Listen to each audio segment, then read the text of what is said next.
குறிப்பாக இந்த கருப்பண்ணசாமியை தாங்க நான் காட்டணும்னு நினைக்கிறேன். ஒரு 2 வருடத்துக்கு முன்னாடி இந்த கருப்பண்ணசாமி சிலையை நான் வந்து வீடியோ எடுத்து போட்டிருந்தேன்.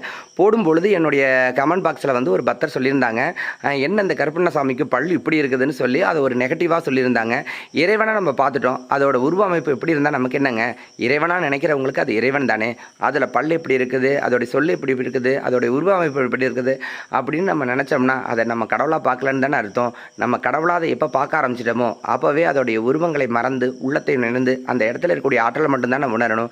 நிறைய பக்தர்களுக்கு சில விஷயங்களை உணர்த்தணுங்கிறதுக்காக தான் இந்த வீடியோ நான் போடுறேன்.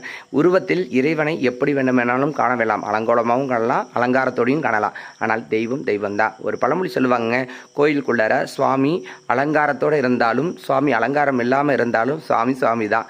அதுபோல் இங்கே இருக்கக்கூடிய தெய்வங்கள் எந்த உருவத்தில் எந்த வடிவத்தில் இருந்தாலும் தெய்வம் தெய்வம் தான். தெய்வமாக பார்க்குறவங்களுக்கு இந்த தெய்வம் நன்மையை செய்யும், எல்லாருக்கும் நன்மை செய்யும்னு சொல்லி நான் மனசார வேண்டிக்கிறேன். வாழ்க